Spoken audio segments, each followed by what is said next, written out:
hello guys! Sharing with you our executive club accommodation at the Manila Hotel. So, mayroon dedicated na elevator para sa mga nasa executive club rooms. So, ayan. Pero this time, ayaw kasi kaming pag-intayin ng staff na nag-assist sa amin from the lobby. Kaya ginawa niya, nung pagkabahante ng isang elevator car, isinakay niya na kami agad doon. Pero there's a dedicated elevator for the executive club. So this is the lounge. Ito yung lounge area where you can have your free drinks, tapos merienda at 3 to 5 p.m. Then cocktails at 6 to 8 p.m. Actually, sa cocktails, kahit di ka mag-dinner, sobrang nakakabusog na yung food nila. And pagdating mo dito, they will give you your welcome drink and towels para ma-refresh. So, napakaganda ng view. Ayan. May cruise ship dyan pagka ano. So, wala pa siya ngayon. Ayan. So, ang ganda naman ng view niya, especially pag sunset. So, ayan. Kitang-kita mo from there ang H2O Hotel. So, ayan. Libre yung drinks niya, yung complimentary drinks. Wag lang beer or ano. Pero yung coffee, tea, coke, other sodas, and water, it's free. 6 a.m. to 10 p.m. Kahit na ilan yung inumin mo. Yun. So, tinanong ko, yung regular price ng room na to ay nasa 18,000. Pero, yung binayad dito ng nagbigay ay hindi ko alam kung magkano. So, that 18,000 is only good for 2. Yan. Tatlo kami kasi yung anak ko isa is kasama niya yung friend niya sa ibang hotel room. So, dalawa lang kami nung anak kong babae. So, ayan. Diba? Tapos, ayan yung pinaka-lounge. Ayun yung mga drinks. Ito ang hallway. So, the executive club rooms, may sarili silang reception area doon sa mismong floor. Yun. So, ayan, pinipigay na sa amin yung key card ng aming room. Actually, ayun na bumaba ni Miguel sa friend niya kasi mas nagustuhan niya dito. Unlimited yung drinks. Kaya sabi ko, kami kung ganon, dun ka na. So, this is our room. Simple lang yung room, but the service, napaka talaga, promise. Tapos, yung mga freebies, for me, kung regular price to na 18,000, parang kung babayaran ko to at 18,000, napakasulit na niya kasi libre yung merienda, cocktails, pag-cocktails kasama na yung mga alcoholic drinks. So, ayan ang bathroom. Yan. May bathtub. Ayan. Tapos TV daw yung nasa wall. Akala ko microwave. Charot. So, ayan. Ano to? Microwave? Diba? So, may towels, may bathtub, may ano. And yung room namin, may free siya na ruler, double clip, stapler, pens, paper, envelope ng Manila Hotel, Sige nga, buksan mo paper na may Manila Hotel logo, yung ganon. So, napaka-cute. Sino ko konta? Diba? Parang masusulit mo talaga yung 18,000 kasi Tapos ito yung... pag nag-check-in ka sa hotel, pag halimbawa pa isa-isa, bibili mo yung drinks, Dinalang pa kita ng bibili ka ng merienda, ng ano, more than 18,000 yung magagastos mo kahit for 2 lang. deposit box, Yan. pang-brush. So for me, sulit na sulit. Kasi may free breakfast pa to, kaya sulit na sulit talaga yung 18,000 mo. Kung 18,000 yung binayaran. Pero ako, dahil gift to, hindi ko alam. So, thank you sa nag-gift. Yan. Uy, ba't mas parang bongga siya sa Okada? Ayan yung plancha, diba? Dalawa yung Bathrobes. Hindi ko pa alam niya na may ilaw yung cabinets. So, ayan. Nalaman ko lang nung binuksan ko to. So, may mga hangers. nagulat ako. Binuksan May ko ng slippers. cabinet, umilaw. So, sara na natin. Ay, mali. Napakaganda. Ang na-appreciate ko sa kanya is the excellent service. Kasi, sa ibang mga mamahaling hotel, yes, they, good morning, ganyan. Tapos pag lumapit ka, they will assist you. Pero ito kasi, as in, paglabas mo ng kwarto, at nakita ka ng staff na lumalabas ng kwarto, tatanungin agad nila kung may kailangan ka.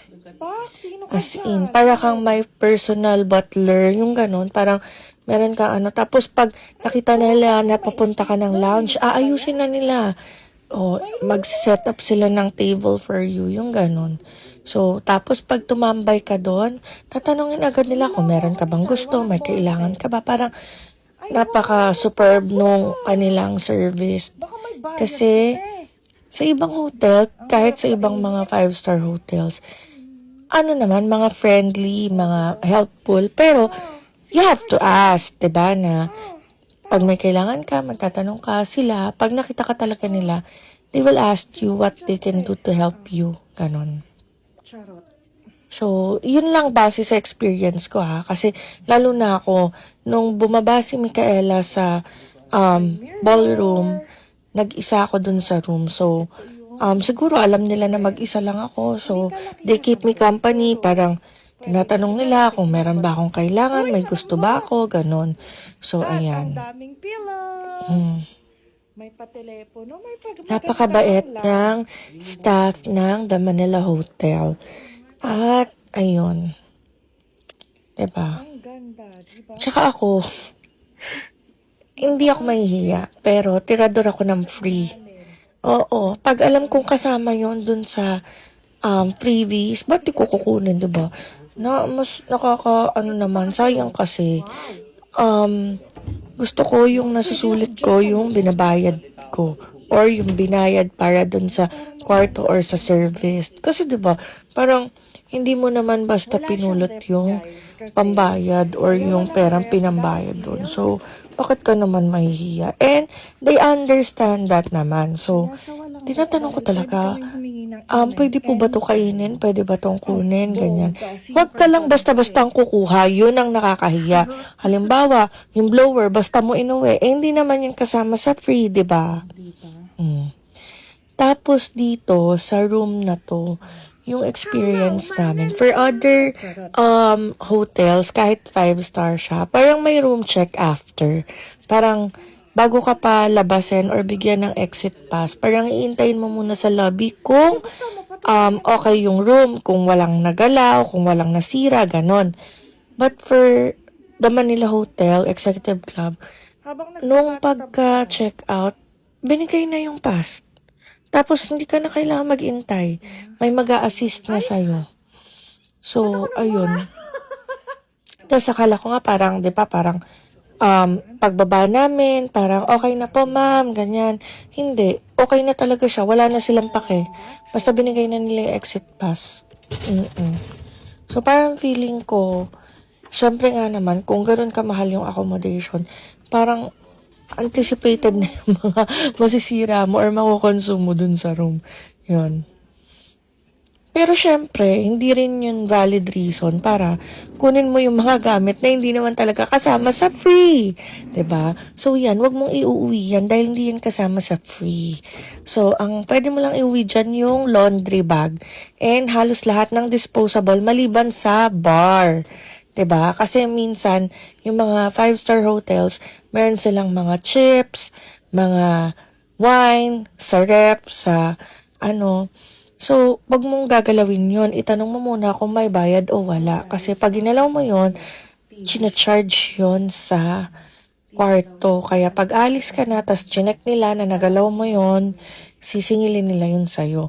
Pero for this one naman, di naman kami wala din naman kasi akong ginalaw dun sa fridge. Kumbaga, kung ano yung nandun, yun pa rin siya. Kasi may libre naman sa lounge.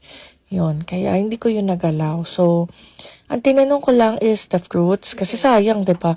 Mabubulok yun pag hindi kinain. Tapos yung chocolate. Kasi mahilig kami sa chocolate. So, yun. Pwede daw i-consume. So, inana namin. Tapos yung mga office supplies na kagaya ruler, pencil, ganyan. Tinanong namin kung pwede iuwi. Kasi stapler, di ba, may pa-freebie. So, pwede daw yon. Kasama daw yon sa binayaran. So, bakit hindi? Iuwi, di ba? Sayang. Oh. Sa iba, parang jologs yun. Parang, ano ba yan? Ganyan. Pero syempre, hello, kung kasama yun sa bayad, ba't ka maiiyak? Oh, nakakaya lang pag hindi kasama sa bayad, tas inuwi mo. Kasi that's stealing, 'di ba? So, yan, may safety deposit. Ba't ako bumalik dito? Ewan ko din. So, balik ulit natin yan. Ayan. Hindi ko yan naiuwi, guys. Hindi ko talaga yan inuwi. Eto, lalo na, hindi yan pwede uwi. Ha? Wala ako pamalo. So, Anong iuuwi yan? Bawal. Pinaglaruan lang namin, pero hindi naman namin siya nasira. Pinalik din namin. And pag nagstay kami sa hotel, whether or not it's a 5-star or hindi, bago namin iwan yung room, nililinis muna namin. Yes, kahit sa hotel kami nagstay, inaayos namin yung kama, kung paano namin siya naabutan. Though hindi yung ka-perfect na parang planchado yung sheets, pero maayos namin siyang iniiwan. Hindi kami nag-iiwan na parang binabo yung kwarto, yung ganun. Hindi. Kasi syempre, ano mo yun, character mo yun, 'di ba? That only goes to show na kung paano ka sa bahay or paano ka mag-sleep, ganyan. So, yun, tinuro ko yun sa mga anak ko na dapat kung paano mo, ganun mo rin iiwan, 'di ba? Yan. Ito yung fridge. May laman siyang mga drinks. Oh, yan. Pero huwag na natin pakita. Basta may drinks yan sa loob. Ganyan. Libre naman yan dun sa labas. Kaya hindi ko na yan na-consume. Yun. At di ko rin yan inuwi. Mamaya may bayad yan, di ba? Ba't ako mag-ano na may bayad? Meron naman libre sa labas. So, ayan. Dito yung mga, utensils. And guys, yung mga water, madalas free yan sa kwarto, ha? Yun. Kasi yung iba din natatakot inumin kasi akala nila babayaran nila. No. Usually, water are free. Yan. Hindi mo need bayaran. Kompleto naman siya, so wala ka naman problema. Kasi may pa-coffee. Yun, water and coffee, talaga free yun. Yan. So, napaka-cute nito kasi para akong travel back in